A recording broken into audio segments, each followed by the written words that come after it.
Action happens all around us, and the best we can do at times is capture it. Harness the fun, the energy, the love, so we can share it with others. Smartphones make it easy to capture those moments, but why not take the time to make a video that's as special as the day it was shot? Don't simply throw the video on the web like it's any old thing. Add finesse, add effects, add a soundtrack and a title, but most importantly, add you. Show your best side with Movie Studio Platinum.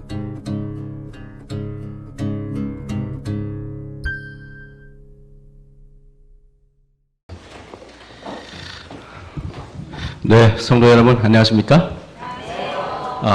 벚꽃 자연을 감상하는 것도 우리 하나님을 찬양하는 그 일종입니다. 우리가 자연을 보면서 마음이 동요되지 않는 사람은 그리스도인이 아닙니다. 자, 우리 여러분 아름답죠? 참 이것도 참 아름답습니다. 저는 이렇게 자연 풍경을 여러분에게 보여드리기 원하는 것은 정말 우리 마음이 순화되길 원하는 마음에서 이렇게 하는 것입니다. 여러분 이거 어떻습니까? 참 벚꽃이 아름답죠? 이걸 보고 여러분들이 한번 아름답다라고 느끼면은 엔돌핀이 돌고 정말 마음에 하나님과 이렇게 교통하게 됩니다. 자, 여러분 어떻습니까? 이제 벚꽃이 이제 바로 제가 보기로는 한 2주 안에 이런 일이 벌어질 것입니다. 이것도 여러분 어떻습니까? 그죠? 이것도 뭐 연출한 건 잘 모르겠습니다. 이게 진짜 사진인지. 이런 벚꽃 참 아름답습니다. 자, 오늘 여호와께 부르짖는 신앙인 오늘 여호와께 부르짖는 신앙이라는 제목으로 말씀을 드릴까 합니다. 설교 본문은 출애굽기 17장을 중심으로 말씀을 증거하겠습니다.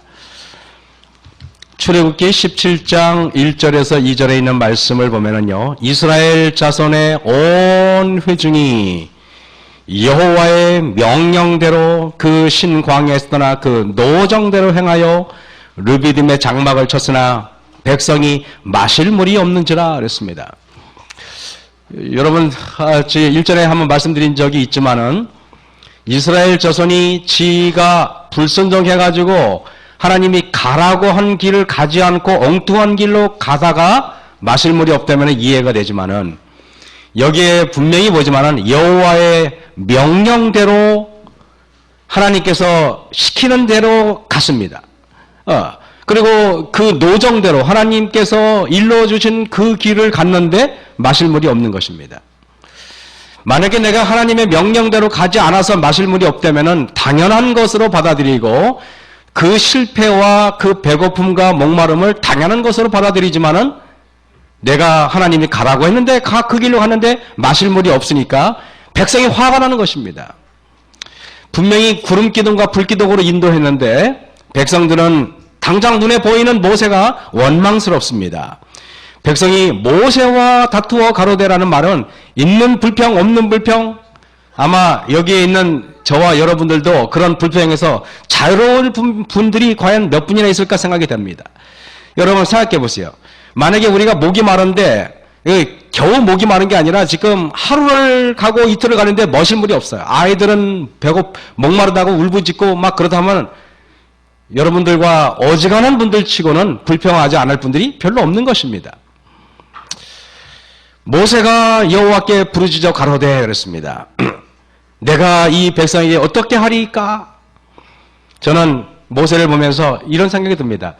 우리가 근심하고 아니면 대책회의를 하고 직원일을 하자고 사람들이 모이라고 할 법도 한데 모세는 다른 사람들에게 이 문제를 의논하지 않습니다. 왜?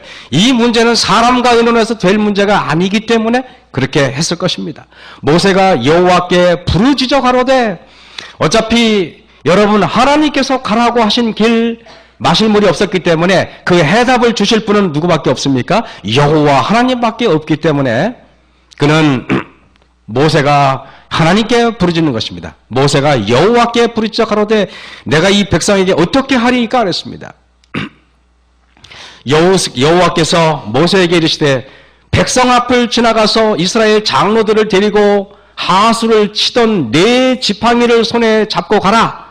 내가 거기서 호렙산 반석 위에 너를 대하여 서리니 너는 반석을 쳐라. 그곳에서 물이 나오리니 백성이 마시리라 그랬습니다.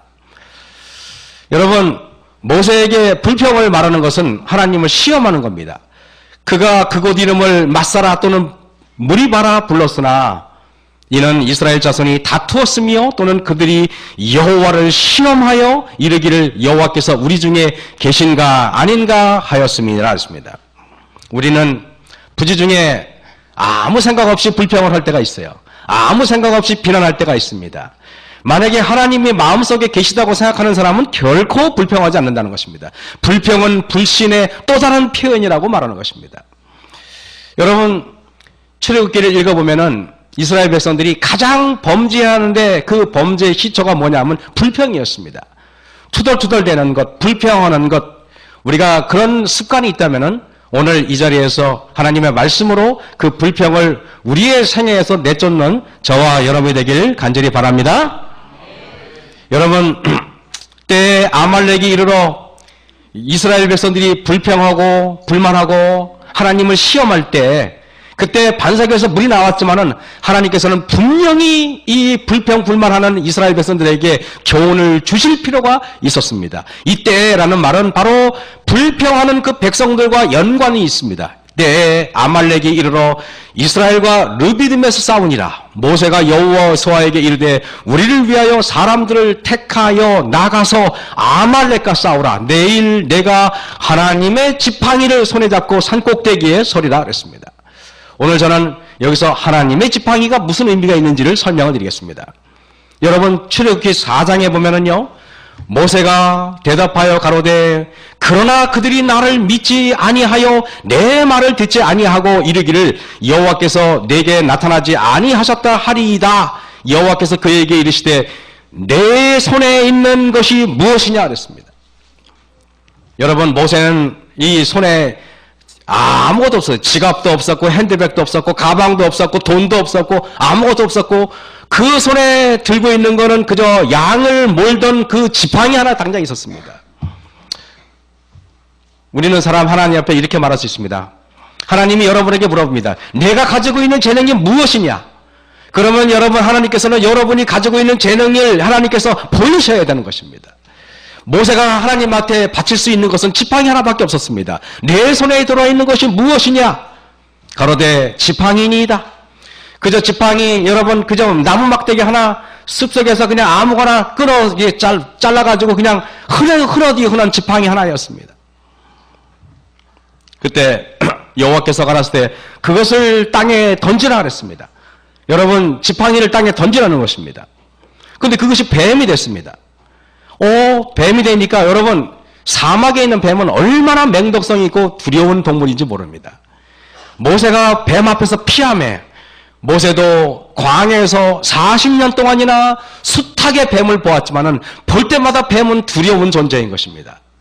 모세가 뱀 앞에서 피하며 모세도 흠칫 놀라서 뱀에서 피했습니다. 근데 여호와께서 모세에게 이르시되 내 손을 내밀어 여러분 그 꼬리를 잡아라 그랬습니다. 제 친구 중에 아직까지 장가를 안 간 친구가 있는데 뭐 이제 나이가 얼마 안 됐으니까 좀 가면 되겠죠 앞으로.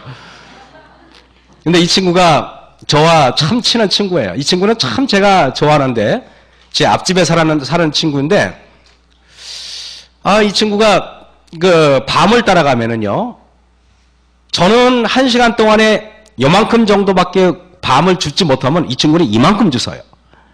참 능력 있는 친구예요. 근데 이 친구는 참 사람이 좋아가지고 항상 그렇게 말합니다. 얘 일어나. 우리 밤을 주술 때 같이 모으라는 것입니다. 같이 모아서 똑같이 나눠요. 똑같이. 참 좋은 친구입니다. 예. 아니, 이 친구도 알아요. 제가 부족해서 뭘 주소면은 요만큼밖에 못 주는 거 알아요. 지는 저보다 3배, 4배 주서요. 근데 항상 똑같이 나눠줘요. 얼마나 감사한지 몰라요. 근데 이 친구가 어느 날 초등학교 3학년 때 기억납니다. 갑자기 있다가 잠깐만! 그러더라고요. 산에 갔는데. 그러더니 갑자기 이 친구가 쏜살같이 발로 뱀의 목을 탁 잡는 것입니다. 초등학교 3학년 때입니다. 그래서 나보고 하는 말이, 야, 일어나. 쌀이까지 꺾어오라는 것입니다. 쌀이까지는 나무 아시죠? 우리 어르신들은 알 겁니다. 그래서 그거를 껍데기를 벗긴 다음에 옥매실을 딱 건 다음에, 그 다음에 이렇게 뱀의 머리를 옥매실 싹 집어넣고 쑥 하니까 뱀이 딱 잡혀요. 뱀이 들어도 묵직한데 진짜 살모사인데 큰 뱀이었습니다. 그거를 팔았더니 그 당시 초등학교 3학년 때 500원을 받았어요. 지금으로 말하면 제가 알기로는 적어도 한 10만 원 가까이 큰 돈이었습니다. 굉장한 돈을 벌은 것입니다. 동네 아저씨가 이 뱀을 살라고 혈안이 된 것입니다. 왜냐하면 그 뱀을 드시는 분들은 그게 그렇게 좋대요.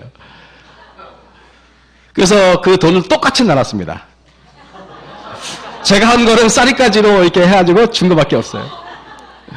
저는 알았습니다. 뱀을 잡을 때는 꼬리를 잡아요? 목을 눌러야 됩니까? 목을 눌러야 돼요. 여러분, 그 친구, 뱀을 잘 잡는 친구, 하루에도 10마리까지 잡아본 그 친구, 지나가다가, 잠깐! 그러면 뱀이 벌써 딱 잡혀요. 그 친구는 7살 때부터 뱀을 잡았다 그래요. 근데 이 친구하고 같이 다니면은 덜 안전해요. 왜냐면은 정말 냄새를 정말 어지간한 개보다 나요. 바로 이 뱀을 잡습니다. 근데 이 친구가 저한테 하는 말이, 일어나, 뱀을 잡을 때는 항상 머리부터 눌러야 돼. 그런 거야. 머리부터 눌러야 돼. 만약에 여러분이 꼬리를 잡으면은, 꼬리를 잡힌 뱀은 쏜살같이 여러분을 물어버릴 것입니다. 40년 동안 광야에서 숱한 뱀을 잡았던 모세는 여러분, 그러면서도 이 꼬리를 한 번도 잡지 않고 목을 잡았어요. 머리를 눌렀단 말입니다. 근데 하나님께서는 모세에게 말하기를, 모세야, 내 손을 내밀어 그 꼬리를 잡아라 하는 말이 뭐냐면은, 여러분, 이건 상식에도 맞지 않는 것입니다. 이것은 이해할 수 없는 이야기입니다. 그런데 하나님께서 원하는 것은 이해할 수 없는 것을 순종하는가 였던 것입니다.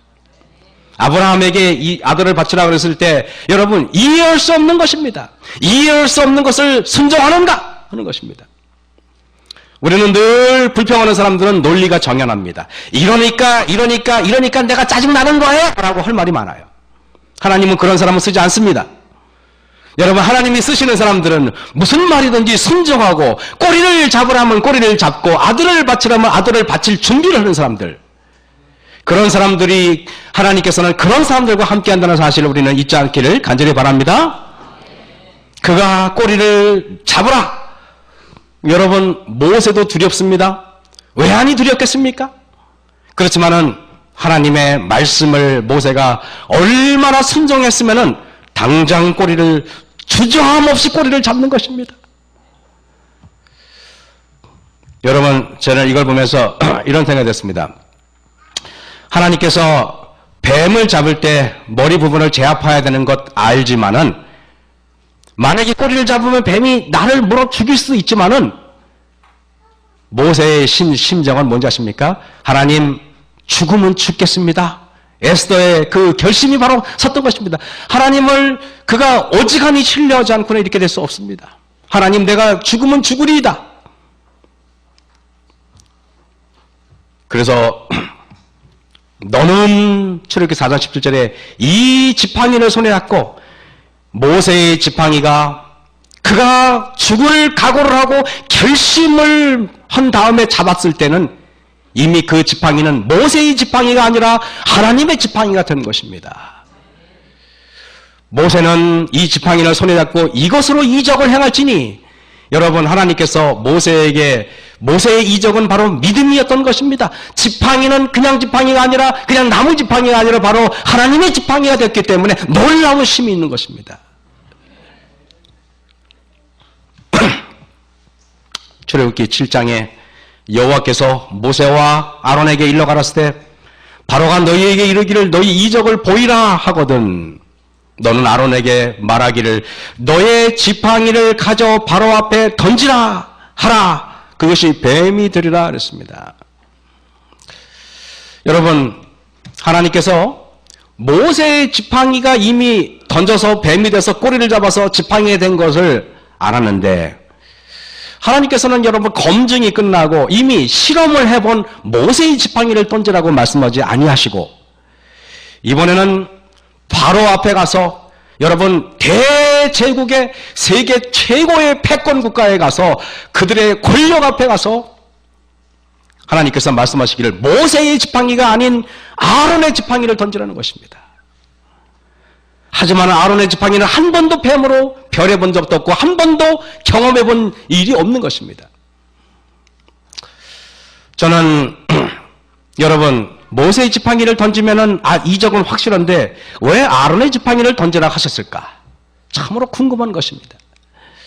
아론의 지팡이는 뱀으로 변한 경험도 없고 꼬리를 잡아서 지팡이로 변한 적도 없습니다. 만약에 여러분 대제국의 바로왕 앞에 가서 지팡이를 던졌는데 아무 일도 일어나지 않으면은 웃음거리가 되는 건 당연한 일이요 능지처참될 게 분명합니다. 감히 여러분 대제국의 황제를 기만한 죄, 그가 어떻게 그거를 여러분 감당하겠습니까? 모세는 분명히 아론에게 지팡이 얘기를 했을 것입니다. 형, 내가 하나님께서 지팡이를 던지라 그러니까 뱀이 됐어. 그래서 뱀의 꼬리를 만져서 내가 꼬리를 위험을 부르쓰고 만들더니 지팡이가 됐어. 분명히 이 얘기를 아론이 들었을 것입니다. 여러분, 하나님의 설교를 듣고 그 말씀을 하나님의 말씀으로 여기고 그 말씀대로 믿고 순종하는 것, 아론의 믿음인 것입니다. 용기를 내어 그 뱀의 꼬리를 한번 내가 잡았더니 지팡이가 됐어. 형, 두려워하지 말고 하나님께서 형 보고 여러분 그 바로왕 앞에 가서 지팡이를 던지면 뱀이 되니까, 뱀의 꼬리를 잡으면 지팡이가 되니까 형, 내 말대로 한번 해봐. 이것은 전적으로 하나님의 능력이므로 아론도 모세의 말을 믿고 하나님을 전적으로 신뢰하여야 했던 것입니다. 모세와 아론이 바로에게 가서 여호와의 명하신 대로 행하여 아론이 바로와 그 신하 앞에서 지팡이를 던졌더니 뱀이 된지라 그랬습니다. 여러분, 이걸 보면서 저는 느꼈습니다. 하나님이 왜 이렇게 하셨을까? 아론이 모세의 동역자가 되기 위해서는 모세가 가진 믿음의 10분의 1이라도 흉내라도 내야 되는 것입니다. 우리가 소그룹을 이끌고 우리가 하나님의 교회를 섬길 때 우리는요, 그 동역자들이 나와 같은 이런 믿음이 충만한 동역자일수록 우리는 훨씬 더 하나님의 사역하기가 편합니다. 제가 얘기했죠? 소그룹 할 때 여러분 남이 막 발표하는데 하품이나 하고 그냥 지루한 척이나 하고 이런 사람들은 소그룹을 망치는 거예요.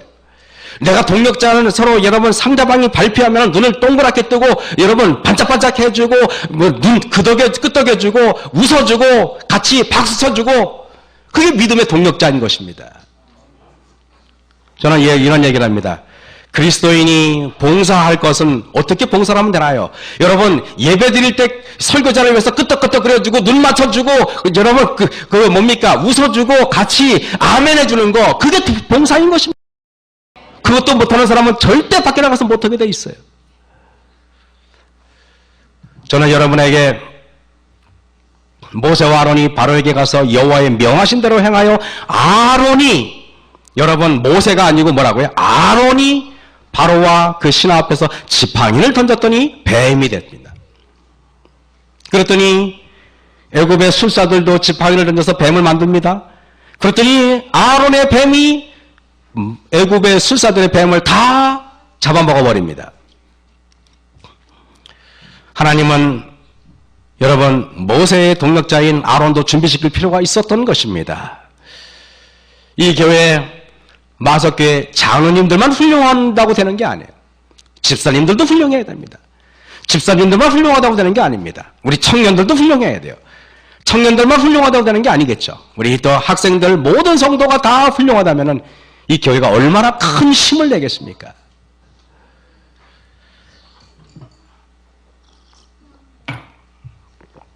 여러분, 아론의 지팡이에서 하나님의 지팡이가 된 다음에 아론은 이렇게 합니다. 여호와께서 모세에게 이르시되 아론에게 명하기를 내 지팡이를 잡고 내 팔을 애굽의 물들과 하수들과 운하와 못과 모든 호수 위에 펴라. 모세의 지팡이로 하는 거 아니에요. 모세가 한 거 아닙니다, 여러분. 아론이 한 것입니다. 아론이 여러분 날강을 치니까 날강이 피가 된 것입니다. 아론이 한 것입니다. 출애굽기 8장 5절에 여호와께서 모세에게 이르시되 아론에게 명하기를 네 지팡이를 잡고 네 팔을 강들과 운하들과 못 위에 펴서 개구리로 애굽 온 땅에 올라오게 하라. 아론의 지팡이로 하라고 하는 것인 그렇습니다. 아론의 지팡이는 어마어마한 기적을 일으켜냅니다. 출애굽기 8장 16절에 여호와께서 모세에게 이르시되 아론에게 명하기를 네 지팡이를 들어 땅에 티끌을 치라. 그대로 하니까 또 기적이 일어나는 것입니다. 근데 제가 보니까 첫 번째, 두 번째, 세 번째 기적은 아론이 했지만은 나중에 여러분 메뚜기의 재앙 또 암흑의 재앙 어려운 재앙은 모세가 하더라고요. 뒤에는 모세가 합니다. 이걸 보면서 여러분 옛날에 고라와 다단과 아비람이 반역했을 때 하나님께서는 12족장들의 지팡이를 다 가져오게 합니다. 그리고 성막에 둡니다. 그 다음날 보니까 아론의 지팡이에서는 여러분 살굽고 싹이 나지 않았습니까? 하나님께서는 교회의 질서를 잡기를 원하는 것입니다. 하나님이 가장 싫어하는 것은 뭔지 아십니까? 질서를 어지럽히는 것입니다. 질서를 어지럽히는 거예요. 여러분 연합회장님이 계시고 합회장님 계심에도 불구하고 연합회장님한테 대들고 합회장한테 대들고 그리고 담임 목사한테 대들고 수석자한테 대드는 것은 하나님이 가장 싫어하는 것입니다. 교회는 질서가 있어야 돼요. 가정에서도 마찬가지인 것입니다. 가장인 아버지가 있으면 아버지의 인격을 존중해야 되는 것입니다. 여러분 자녀들이 아버지한테 덤벼들고 어머니한테 덤벼드는 가정은 여러분 볼장 다 본 가정 아니겠습니까? 하나님이 가장 싫어하는 것은 질서를 어지럽히는 거예요. 레위의 지팡이에는 아론의 이름을 쓰라. 이는 그들이 종족이 각 두령이 지팡이 하나씩 있어야 할 것임이니라 그랬습니다. 모세가 그 지팡이들을 증거의 장막 여호와 앞에 두었더라. 이튿날 모세가 증거의 장막에 들어가 본즉 레위 집을 위하여 낸 아론의 지팡이에 움이 돋고 순이 나고 꽃이 피어서 살구 열매가 열렸더라. 마른 지팡이 여러분 몇 년 된 지팡이 잘 모르겠습니다. 바짝 마른 지팡이에 하나님의 능력으로 살구고 싶었어요. 이런 생각이 들었습니다. 내 영적으로 바짝 마른 나의 영혼, 바짝 마르고 불순종한 나의 영혼, 여러분의 영혼들이 우리 주님의 말씀에 순종했을 때 여러분 우리도 열매를 맺는 백성이 될 수 있다는 사실을 명심하시길 간절히 바랍니다. 때 아말렉이 이르러 이스라엘과 르비딤에서 싸우니라. 여러분 아말렉 군대가 쳐들어왔습니다. 아말렉은 여러분 음가로 말하면 아는 죄라는 뜻이고 말레크는 히브리어로 왕이라는 뜻이에요. 아말렉이라는 그 족속의 뜻은 히브리어로 죄의 왕이라는 뜻입니다. 죄의 왕이 이스라엘을 쳐들어옵니다. 모세가 여호수아에게 이르되 우리를 위하여 사람들을 택하여 나가서 아말렉과 싸우라. 내일 내가 하나님의 지팡이를 손에 잡고 모세의 지팡이가 이제는 하나님의 지팡이가 됐지 않습니까? 아론의 지팡이가 이제 하나님의 지팡이가 됐지 않습니까? 성도 여러분, 여러분은 지금 개개인의 사람들인데 여러분이 하나님으로부터 붙들려서 하나님의 사람이 되는 여러분이 되길 간절히 바랍니다. 하나님의 지팡이를 손에 잡고 산꼭대기에 서내놨습니다. 여러분, 저 지팡이는 그냥 지팡이가 아닙니다. 하나님의 능력이 검증된 지팡이였습니다. 하나님의 지팡이를 잡고 이제 저 밑에서는 전쟁을 치르고 있습니다. 모세가 손을 들면은 이스라엘이 이기고 손을 내리면은 아말렉이 이깁니다. 근데 여러분 하루 종일 이렇게 손 들고 있으면은 참 힘들어요. 그래 안 그래요? 한번 30분을 한번 버티는 것도 보통 일이 아닙니다. 그죠? 참 중력의 법칙에 의해서 손을 들면은 이거 매우 힘듭니다. 저도 참 손 드는 벌을 참 많이 당했는데요. 이런 생각이 들어요. 참 학교에 가서 선생님한테 많이 두들겨 맞고 벌 많이 받는 게 참 좋은 일이구나. 여러분 자녀들도 선생님한테 야단 맞고 매 맞으면은 여러분 감사하시는 우리 어머니들에게 간절히 바랍니다. 어리석게 학교 가서 따지지 말고 바보짓입니다. 바보짓. 선생님한테 매 맞아 죽은 애들보다 과보로 영적으로 죽은 애가 훨씬 많아요. 서울중앙교회 박상길 목사님이 일요 칼럼의 일부분을 제가 발췌해서 그것을 이렇게 각색해서 지금 제가 말씀드리겠습니다. 지금 우리나라는 시국선언과 저항이 본물 터지듯 계속되고 있습니다. 국론은 보수와 진보로 나눠져 있고 흑색 선전과 중상 모력이 백성들을 분열시키고 있습니다. 이때 하나님의 백성들은 어떤 자세를 취해야 할까요? 지금 우리나라는 말하는 사람들이 너무 많이 있습니다. 언론은 물론이고 너나 할 것 없이 온갖 말들을 쏟아붓고 있습니다. 여러분, 지금 말하는 것은 쉬운 일입니다. 비난하고 성토하는 것 어렵지 않습니다. 대통령이 어쩌고저쩌고, 국회가 어쩌고저쩌고, 국회의원이 어쩌고저쩌고 타락하고 그렇게 말하는 거 쉬운 일입니다. 그러나 이러시기를, 너희는 가만히 있어 내가 하나님 됨을 알지어다. 누구나 다 말할 때 아무 말 안 하면은 생각이 없고 모자란 사람 취급받기 쉬운 세상에 우리는 살고 있습니다. 그러나 하나님께서 우리에게 너희는 가만히 있으라고 말씀하십니다. 그래서 지금은 외치고 주장하고 비난하는 사람이 아니라 하나님 앞에서 여러분 가만히 있는 사람이 필요합니다. 사람에 대해, 세상에 대해 침묵하면서 하나님께 말하고 기도하는 사람이 필요합니다. 우리가 보태지 않아도 세상의 소리는 차고 넘칩니다. 우리는 가만히 있는 것은 잘못을 눈 감아주기 위해서가 아니라, 모른 척하기 위해서가 아니라 하나님께서 우리에게 맡기신 일을 하기 위해서입니다. 말하는 것보다, 행동하는 것보다 더 중요한 일을 하기 위해서인 것입니다. 출애굽기 17장에 나오는 아말렉과의 전쟁은 출애굽한 이스라엘 백성들이 경험한 첫 번째 전쟁입니다. 이스라엘 사람들이 애굽에서 배고픔도 경험해봤고 목마름도 경험해봤고 그리고 여러 가지 어려움도 경험해봤지만은 이전까지 배고프고 목마른 것이 그들이 직면한 문제였다면은 물론 이것도 심각한 문제지만은 노예 생활을 하면서 수없이 경험했던 건데, 그렇지만 전쟁은 칼을 들고 활을 들고 내 앞에서 내 목숨을 겨누는 전쟁은 배고픔과 목마름 따위에 비교할 시험은 아닌 것입니다.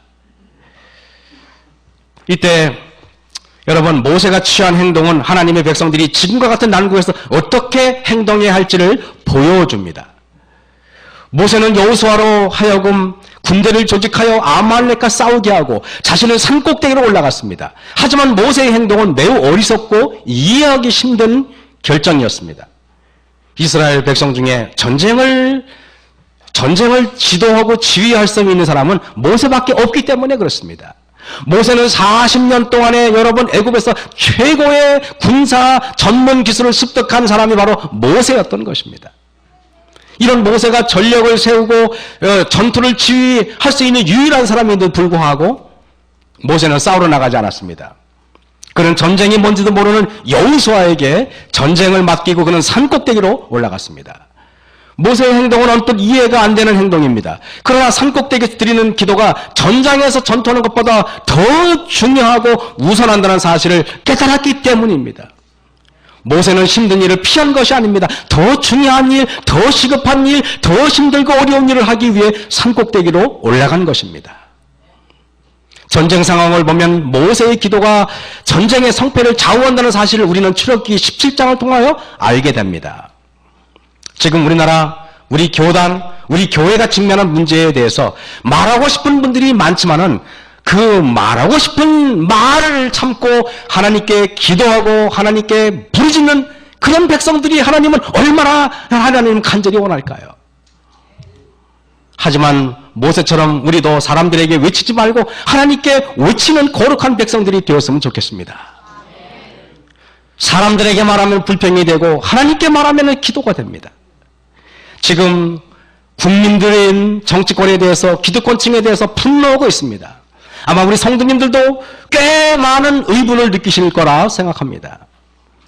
세계 열강들은 혼란한 한국을 향해 지금 자신들의 욕심을 채우려고 하고 있어요. 미국은 여러분 사드 그 무기를 혼란한 중에 이유 말도 안 하고 그냥 갖다 놓습니다. 언론은 침묵하고 있어요. 이런 위중한 때에 북한이 혼란한 틈을 타서 엉뚱한 짓을 못하도록 여러분 기도하시길 간절히 바랍니다. 그리고 말씀으로 무장하고 불평하지 말고 하나님을 찬양하는 백성 되길 간절히 바랍니다. 찬미가 519장 오늘 곽은 집사한테 좀 중간에 부르라 했더니 딴 데로 가버렸어. 매우 안타까운 것입니다. 우리나라의 현재의 상태를 가장 잘 말해주는 찬미가라고 생각합니다. 이 찬미가는 여러분, 제가 작년 속으로 페스티벌 때 부르려고 그러다가 여러분의 강력한 반발에 부딪혀서 부르지 못했던 노래입니다. 이 즐거운 날에 왜 그걸 하냐 이해합니다. 전 눈치가 없어서 참. 1921년 당시 22살이던 김활란 여사가 여러분 1922년 21년이면 뭡니까? 한일합방에 나라가 지금 풍전등화의 위기 앞에 놓여 있을 때 김활란 여사가 눈물을 흘리면서 하나님을 간절히 하나님께 기도하면서 주님, 우리 이 꺼져가는 대한민국을 주님 살려주십시오 하고 그가 무릎 꿇고 만든 노래가 바로 이 캄캄한 밤, 이 노래인 것입니다. 캄캄한 밤, 사나운 바람 불 때 만경창파 망망한 바다에 외로운 배 한 척이 떠나가니 아, 위태하구나, 위태하구나. 어쩌면은 여러분들도 지금 자금의 우리나라를 보면서 이 망망대해에 지금 있는 우리나라를 지금 여러분들 느끼시지 않겠습니까? 미친 바람 무섭게 불어치고 그 놀란 물 큰 파도일 때 저 뱃사공 어쩔 줄 몰라 하니 아, 가련하구나, 가련하구나. 지금 우리나라의 형편을 보면서 이 노래를 부르면서 마음에 여러분 그런 느낌이 들지 않겠습니까? 참으로 지금 어지러운 세상에. 그런데 그걸로 끝나면은 그런데 절망 중에 그 사공 떨면서도 여러분 우리가 절망 중에 이 나라를 통치하는 저와 여러분들 우리 위정자들이 떨면서도 한 줄기의 밝은 빛 보고서 배 안에도 하나님 계신 믿고 오 기도 올린다 기도 올린다 기도하는 여러분들에게 간절히 바랍니다. 아버지여 이주인 구보보사 성낸 풍랑 잠잠케 하시고 이 불쌍한 인생을 살리시고 오 우리 하나님 우리 찬미가 듣겠습니다. 소리 좀 올려주시고.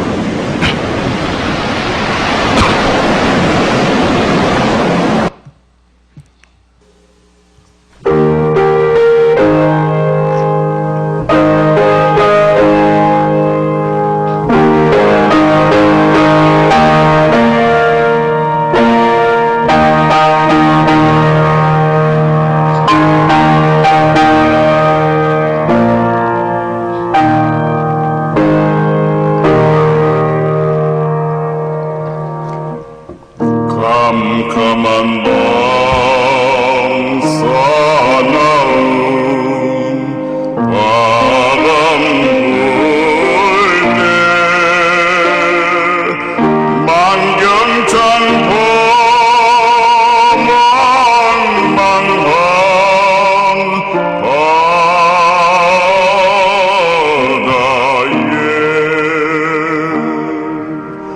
외로운데 한 척이 떠나가니 아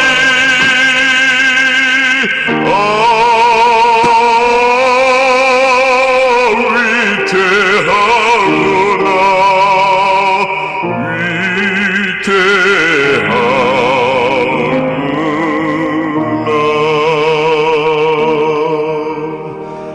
비바람이 무섭게 몰아치고 그 놀란 큰 파도 일 때에 저 뱃사공 어쩔 줄 몰라 하니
찬미가가 오늘따라 이렇게 참 요즘에 이렇게 잘 어울린다는 느낌이 참 들 때가 별로 없었던 것 같아요. 절망 중에 그 사공 떨면서도 한 줄기의 밝은 빛 보고서 배 안에도 하나님 계신 믿고 오 기도 올린다 기도 올린다. 우리 하나님은 절망 중에 떨면서 드렸던 간절한 기도를 응답하셨어요. 여러분 참 가난했던 우리나라 지금 생각하면은 옛날에 참 저런 집에서 우리가 살던 데가 엊그제 같아요. 그렇지 않습니까? 산은 헐벗었고 이거 보면은 참 보면은 그 6.25 사변 때 보면은 들판도 보면은 헐벗었고 황량하기 짝이 없었던 게 바로 엊그제 같은데 산에도 아무것도 없었어요. 저기 앞에서 또 5번째, 저 4번째가 접니다. 저게 보면은 참 보면은 가난하고 그죠? 형편없었던데 이게 옛날 서울이에요. 요즘에 마성남도 못해요. 그래 안 그래요? 이게 옛날 서울입니다.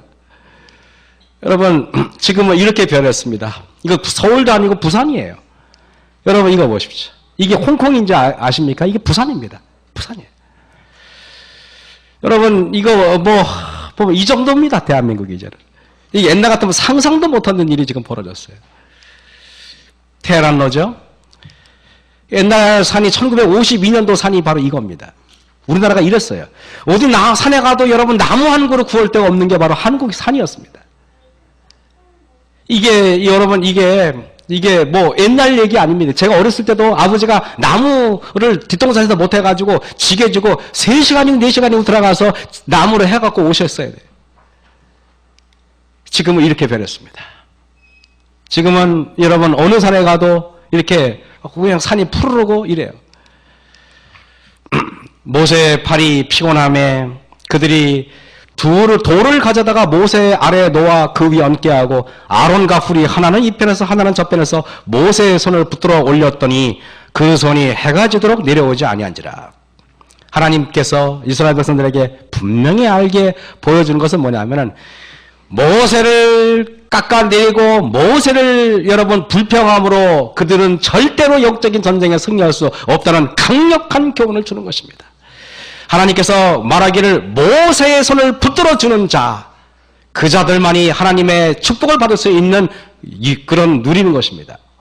여러분 교회가 서로를 깎아내리고 서로를 끌어내리는 사람이 아니라 서로를 붙들어주고 서로를 이렇게 보호해주는 그런 우리가 체험을 하라고 우리가 소그룹을 우리가 만든 것입니다. 국가를 위해서 촛불을 드신 분들도 태극기를 드신 분들도 대단한 일을 하였겠지만 그러나 우리 모두가 모세의 팔을 붙들어 주었던 아론과 훌의 역할을 해야 됩니다. 하늘로 지켰던 손을 끌어내리는 백성이 아니라 서로 격려하고 지켜줘야 하는 백성인 것입니다.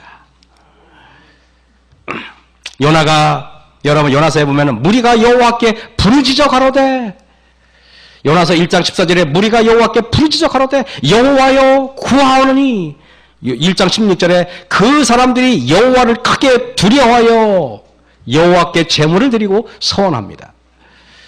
그런데 여러분 이 사공들이 얼마 전까지만 해도 두려운 일이 닥쳐오면 태풍을 바다에 내리심에 바다 가운데 태풍이 대적하여 배가 거의 깨어지게 됐을 때 사공이 두려워하여 여호와를 불렀던 백성들이 아니라 각각 자기의 신을 불렀던 백성들이었습니다. 얼마 전까지만 해도.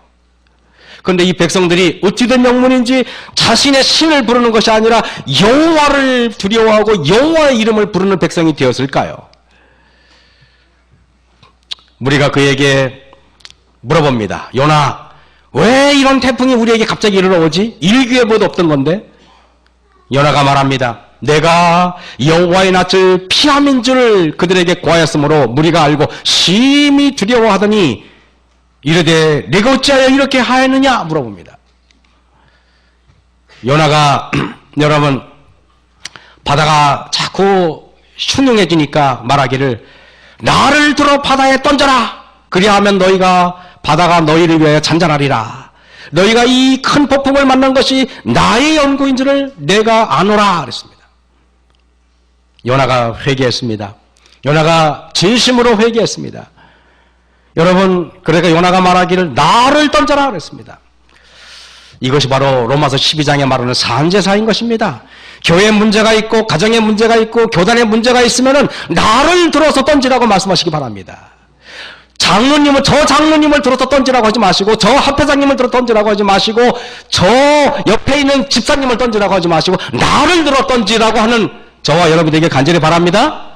그것이 바로 성도의 그리고 할 도리고, 그것이 바로 바다를 잠잠케 하는 유일한 방법이에요. 만약에 요나가 자신의 죄를 회개하지 않고 자신의 죄를 변명하고 이 일은 다른 사람 때문에 그렇다고 다른 사람들을 핑계했더라면은 그는 결코 여러분 하나님께서 준비한 고래 뱃속에서 3일 있다가 다시 부활의 경험을 하지 못했을 것입니다. 다시스로 도망가던 요나가 이렇게 처절하게 회개하게 된 것은 폭풍 때문입니다. 그의 마음에서 진짜로 우러난 본인의 개인의 회심이 아니라 결국 하나님의 능력이 그를 진정으로 변화시킨 것입니다. 그렇다면 여러분, 저와 여러분들은 또 어려움을 봉착해야지, 또 시련이 봉착해야지 우리가 겸손하게 무릎을 꿇겠습니까? 여러분, 우리는 어려움이 봉착하기 전에, 시련이 봉착하기 전에 무릎 꿇고 겸손한 저와 여러분이 되길 간절히 바랍니다. 여호와께서 이미 큰 물고기를 예비하사, 저는 고래가 어느 날 순간 우연히 나타난 것이 아니라 여호와께서 이미 그가 다시스로 도망가기 전부터 이미 하나님께서는 이미 준비했다는 것입니다. 요나가 3일 3야를 물고기 배어 있으니라 했습니다. 요나가 물고기 뱃속에서 그 하나님께 기도하여, 물고기 뱃속은 그렇게 유쾌한 장소가 아닙니다. 거기는 여러분 동식물 썩은 냄새, 발효된 냄새, 그냥 뭐 미역 쪼가리가 여기 옳고 막 그냥 오징어 이런 것들이 막 얽혀가지고 얼마나 더럽고 추잡하고 더러운 것인지 몰라요. 여러분, 이런 분은 꼭 저나 여러분이나 꼭 이런 고래 뱃속에 들어가야만 기도하시겠습니까? 이 아름다운 교회에서, 이 여러분의 가정에서, 골방에서 하나님께 지금 당장 기도하는 저와 여러분이 되길 간절히 바랍니다.